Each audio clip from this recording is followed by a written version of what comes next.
Interesting खबर निकल कर आ रही है वर्चुअल करेंसी से जुड़ी हुई।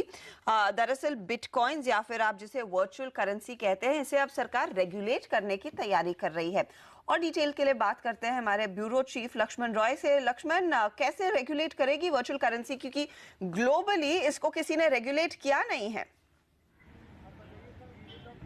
वाकई सबसे महत्वपूर्ण सवाल यही है, क्योंकि पिछले कई महीनों से लगातार वर्चुअल करेंसी खासतौर से बिटकॉइन का कारोबार काफ़ी तेज़ी से बढ़ रहा है।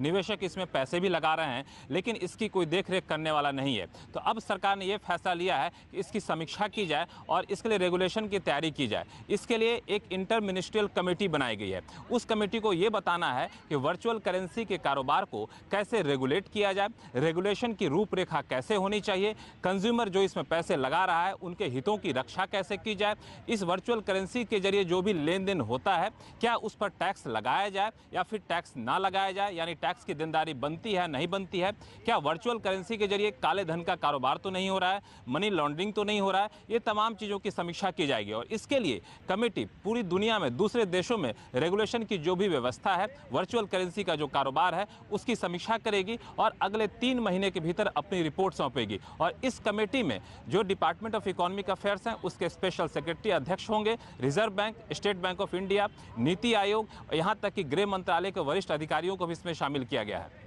याद है 2013 में जब ये इशू उठा था, तब केसी चक्रवर्ती साहब ने कहा था कि वो बिटकॉइन को रेगुलेट नहीं करना चाह रहे। लेकिन जैसे लक्ष्मण आपने कहा कि बड़े पैमाने पर ये कारोबार भारत में फैल रहा है और 5-6 कंपनियां हम खुद जानते हैं, जिसमें यूनोकॉइन है, ज़ेपे है, ढेरों कंपनियां हैं जो भारत में लॉन्च हो चुकी हैं। इसमें क्या आरबीआई के अंडर ये अथॉरिटी दी जाएगी या फिर एक जो बॉडी में आपने कहा नीति आयोग के लोग होंगे, फिनेंस मिनिस्ट्री के शायद लोग होंगे, तो इसकी ओनरशिप किसके हाथ होगी? जो रेगुलेशन की ओनरशिप होगी वो किसके हाथ आती दिखाई देगी?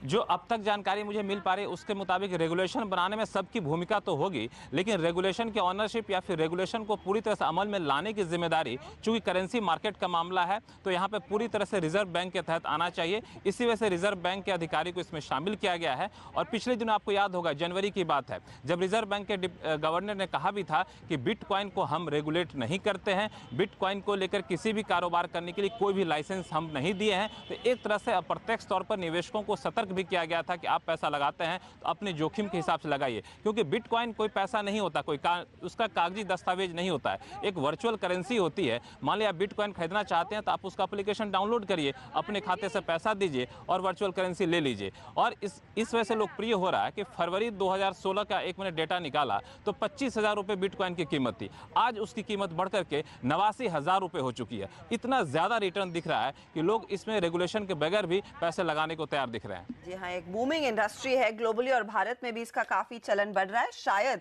इसीलिए इसको अब रेगुलेट करने की जरूरत सरकार समझ रही है। शुक्रिया लक्ष्मण इस जानकारी के लिए। और हम आपको बता दें, सीएनबीसी आवाज की एक्सक्लूसिव खबर है कि वर्चुअल करेंसी, बिटकॉइन जैसी वर्चुअल करेंसी को अब रेगुलेट करने के बारे में सोचा जा रहा है, इस पर काम चल रहा है।